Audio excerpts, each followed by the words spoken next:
when I make straps, I lie them on newspaper rather than the table. And if you put them on newspaper, you want to make sure that it's got no wrinkles, because if it does, it will put wrinkles in your strap. The reason why I do that is because, well, if I have to move them, it's easier. But also, you don't want to put any stress on the handle that you don't have to. You don't want to bend it unnecessarily, because that weakens it. And if it sticks to the table, you've got no option but to kind of pull it off or slice it off or whatever. But if it's on newspaper, you can pick it up and hold your handle still and pull the paper off. So it just makes life easier. In general, even though it's called pulling a handle, you don't ever want to pull the clay. Okay, you don't want to pull. If you pull on clay, it comes apart, right? So what you're actually doing is squeezing it, kind of like, you work toothpaste down the tube or something like that. You're actually squeezing the clay with a lot of lubrication on it, so that you're working it down gradually, but not pulling. And yeah, I'll tell you more about that as we go. So the first thing you want to do is whack your clay into that cylinder.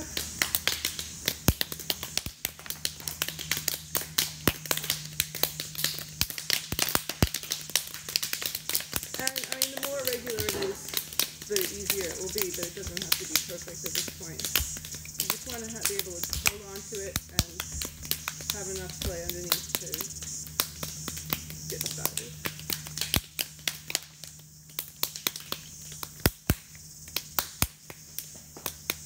Okay, also, how much clay you have, you've got quite a lot, Annie, is a balance between how many handles you want to pull without having to start over from the beginning. In the one go, and how heavy this is going to be while you hold it up. If it's getting heavy, I sometimes find myself with my elbow in my hip, but so it can get tiring if you've got your arm up like this. Okay, so then, water. You all have water? Okay, good. You can't, no. Don't get your own water. No, you're going to be relating very personally to your water, so.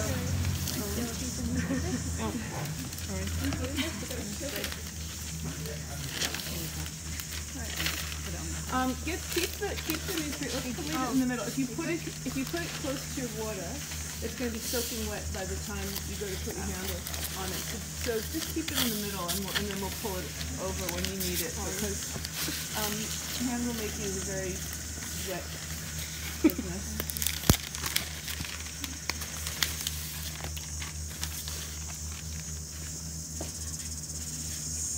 Okay. All right. So the first thing you're going to do is you're going to be trying to even out the bumps that are still left on there. So just very lightly going over it, and don't get the top bit wet, because otherwise it'll fall out of your hand. So two things about this. I always use the back part of this, I don't know what you call this space, rather than my fingertips. My fingertips come into it later, but really you want to always be using that bit, and then you adjust your fingers later. The other thing is you want to hold the clay up a little bit high so that your hand can shoot right off the bottom. If you slow down as you get to the bottom, you'll end up with a lump there, and if you have a lump like that, every time you hit it, you're stretching your clay and weakening it. So you want to just be sort of aiming to finish somewhere down here, so just like smoothly going off, and rotate it as you go around. Just for the first bit, you just want it to be round, not in cross section.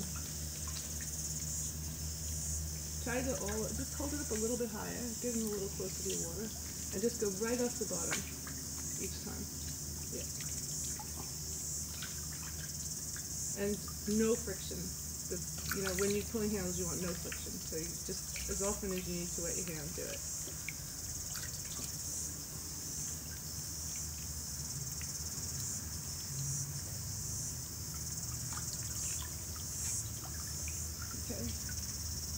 Okay. So now we're not going to pull this whole thing because otherwise your handle will be down to the floor or your arm will be up here. We'll just do like the bottom bit first, okay? Or we can do the whole thing and just break it off. It might be easier. Okay, we'll just do the whole thing. I changed my mind. Best for the video. Okay, so now when you go to flatten your handle, it doesn't really get wider. It feels like it should get wider because it's getting flatter, but it's actually getting longer at the same time, and the clay is going into the length. So you have to think about the final width of your handle now. You can make it narrower than this, but like if this gets too narrow and you want your handle to be wider, it's not going to happen. Okay, so so pull this bit. I don't know if you guys have a jug you're thinking about putting a handle on. But think about how wide you want the handle to be, and just get this sort of to the width that you want your handle to be. And you can I already start at that point just working on the top a little bit and then smoothing it into the bottom bit so that it's not too much of an angle from the top to the bottom. You're all doing fine with that anyway, so that's fine. Yeah. Okay. And then once you've got kind of the width you want or a little bit wider, then you start flattening it. Now if you look at my hand, with these two fingers touching, I've got a circle, and then I can flatten my fingers, and then as I pull my thumb back, I've got absolutely nothing. So you can adjust the thickness that you're squeezing with by the position of your thumb and your finger, but I always stay back here. I don't use my fingers because it's I guess it's the whole anchoring thing. It's just much harder to control the clay if you're doing this than if you've got it right back in there. And also, I'll show you after, but also I do curl my finger around to kind of control the sides. So now to start flattening it, you just kind of straighten your fingers out and still just shooting down off the bottom. Same thing, only now you're kind of applying pressure between the side of your thumb and your hand. And turn the clay back and forth if you can. You want to, because your hand is not symmetrical, if you do a couple on one side and then go back to the other side. Oops. Can I just chop the blob well, off the bottom? If you get a blob, just pull it off. It's never gonna be useful, and it's just gonna cause you problems. So yeah. And the other thing is, if you pull more from one side for a while, what happens with me anyway is my handle starts curving. So if you go back the other way, you can straighten out. And this is where, like, if you wrap your finger around, then you can sort of guide it back to straight, because then you've got your fingers on the edge. Also, if you want to make it. I need to do more. Wait. No. If it's too long, chop part of it off. Just chop it off here and carry on. This is, this is just practicing getting the skill of pulling a strap. Okay. And as I'm saying, if you were going to do a bunch of handles off of one thing, you would just do one little bit and then you'd work up and do the next, cut it off and do the next little bit. But yeah. So, and if you want to make it narrower, I still have my hand pretty much in the same position, but I wrap my finger around, so now the part of my finger there is opposite the back of my hand, the back of, what do you call that? Crutch of my hand. I don't know, I really don't know what to call it, but you know what I mean, it's the web, yeah. So you can narrow it a little bit, too, and then just go back.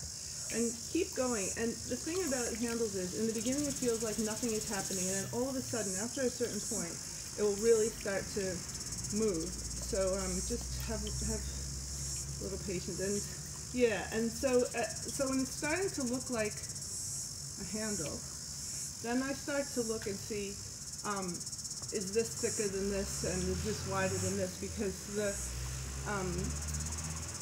I mean, you may want it to be wider or thicker at one end, but if you don't, then you can just kind of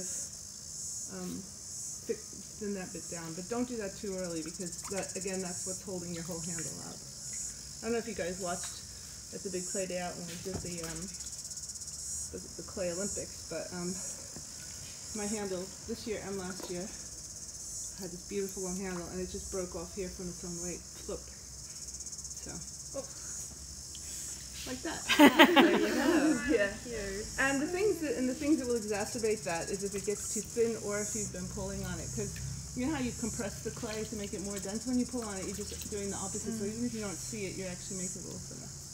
Okay, so let's say you're happy with your strap at this point. Are you guys more or less ready to cut something off?